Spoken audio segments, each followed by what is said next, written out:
Bonjour à tous, bienvenue dans cette nouvelle vidéo de Simona Photographie.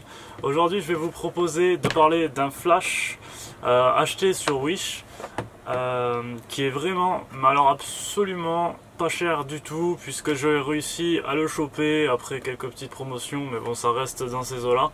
Livraison comprise pour 31 €. Et franchement c'est quand même un flash qui fera bien le travail. Surtout pour les débutants, ou alors pour servir de petits flash Cobra posés en annexe sur des trépieds quand vous faites vos séances shooting ou dans des box, des softbox. Donc c'est un flash qui fera super bien le job. Donc on va le déballer ensemble. Donc c'est le Andauer, je pense que ça se dit comme ça. Si vous savez, dites-le dans les commentaires, mais c'est Andauer. Voilà, t'as compris. Donc c'est le AD 962 version 2. Donc qu'est-ce qu'on retrouve dedans? Un sticker qu'on s'en bat les couilles. Le fameux petit capot blanc qui est absolument indispensable, je le répète à chaque fois. On a quand même le flash qui est livré là, dans sa housse en soie, quoi. C'est un produit de luxe. Les petits rats dehors qui traînent. Oh. Donc voilà la bête, la fameuse bestiole. Voilà, j'ai mis un peu de lumière ambiante, ça va mieux quand même. Donc voilà la bestiole, donc le Speedlight.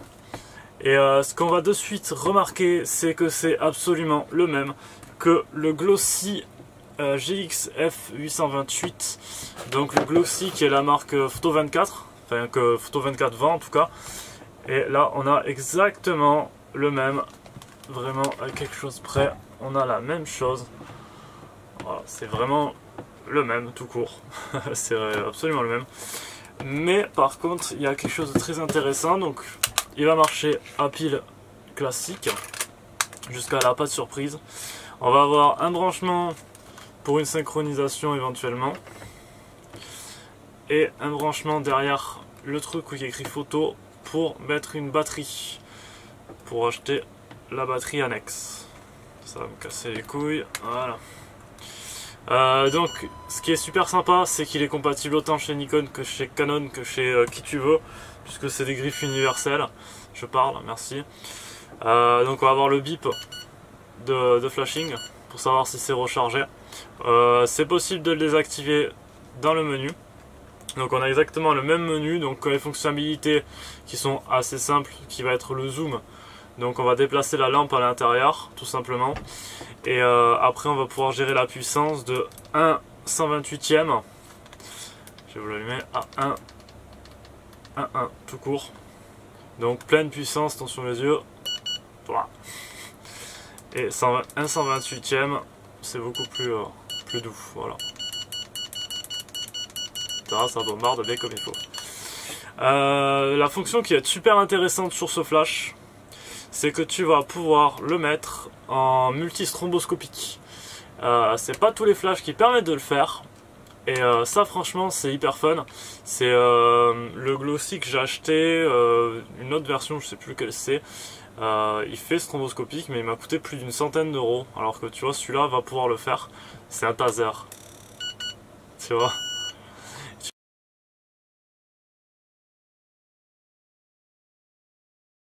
Tu vas pouvoir gérer la puissance, tu vas pouvoir gérer la durée du flash. Donc tu vas pouvoir faire des photos sportives avec un étirement du personnage ou du véhicule ou ce que tu veux prendre. Donc c'est absolument sympa. Alors après niveau qualitatif, il n'est pas des masses terribles. Il m'est arrivé avec le truc complètement explosé sur le côté, j'ai dû le recoller. Mais bon franchement pour une trentaine d'euros ça fait le taf. Il est quand même vraiment viable. Bon, c'est un peu du plastoc mais voilà, ça fait le taf. C'est exactement le même que lui. Et lui m'avait coûté 35 € sans la livraison. Donc tu vois, lui est quand même moins cher. Et pourtant c'est exactement la même chose à l'intérieur. C'est la même fabrication. Il change juste le cache à l'extérieur. Et c'est réglé. Voilà, pour finir mon petit packaging, tu as une notice en chinois ou japonais. Je sais pas, c'est les mêmes de toute façon. Ou en anglais. C'est quand même vachement plus pratique si t'as jamais vu un flash de ta vie, mais franchement ça sert pas à grand chose. toute façon un flash c'est pas compliqué, ça fait de la lumière. Ne vous prenez pas la tête avec des systèmes modulables qu'on peut avoir à l'écran sur tel et tel appareil, machin, on s'en fout. Tu prends le flash, tu te mets une petite griffe de flash indépendante et tu la règles manuellement.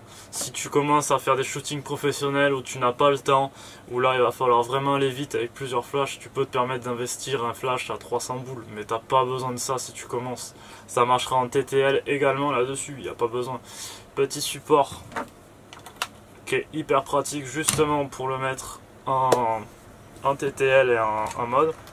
Une question que je me posais, c'est est-ce que ça marche si on utilise en mode S1. Donc le mode S1 il est en mode esclave, donc il va capter la lumière ici de votre appareil photo à la base qui va émettre un petit flash. Donc si vous le prenez, vous le mettez sur un trépied, vous prenez votre photo, le flash de votre appareil va aussi déclencher celui-là. Donc vous allez pouvoir déjà commencer à vous amuser à composer, à mettre un flash derrière une personne par exemple ou sur le côté. Voilà. Donc la question que je me posais c'était est-ce que ça marche si on utilise le flash d'un téléphone? Voilà, petite question bête. Donc on va essayer de suite. Si ma petite griffe veut bien tenir. Voilà. Petit paramétrage, je reviens. Hop là. Donc je mets le flash vers vous, comme ça vous le voyez. Et la partie, je vais vous mettre en hauteur. La partie réception. Donc là non, un peu plus près. Non. C'est bizarre. Bon c'est débile hein, puisque là tu prends la photo collée au truc. Je vais essayer avec une lampe torche juste par curiosité, j'aime bien tester. Eh ben non ça marche pas et avec une lampe torche non plus. Ah! C'est étonnant puisque la lumière est à peu près la même mais ça doit pas émettre les mêmes ondes. Ben voilà, vous saurez que ça ne marche pas avec un flash de téléphone portable classique en tout cas. Donc voilà, lui en tout cas marche très bien. Comme tu peux le voir, on entend le bip. Voilà. J'espère que cette petite vidéo donc de Flash Wish t'aura plu. Faut pas hésiter à chercher un petit peu des produits qui sont des copies. Ça c'est clairement une copie du Yongnuo, je sais pas lequel, mais voilà, qui est Yongnuo aussi une copie de Canon à la base. Hein, donc tout le monde copie les Nikon et les Canon à la base et après ça fait une ribambelle de trucs. Faut pas hésiter, si t'es débutant, à aller chercher un peu les économies, soit sur le Bon Coin, soit sur des sites un peu comme Wish. Il n'y a pas que des mauvaises choses, faut pas en avoir peur, il faut savoir un petit peu aussi ce qu'on achète. Donc celui-là, je peux te le recommander sans problème, puisqu'il fera le même boulot que le Gloxy, qui est une référence chez Photo24 et qui est exactement le même. Voilà. N'oublie pas de t'abonner, je te dis à bientôt, ciao!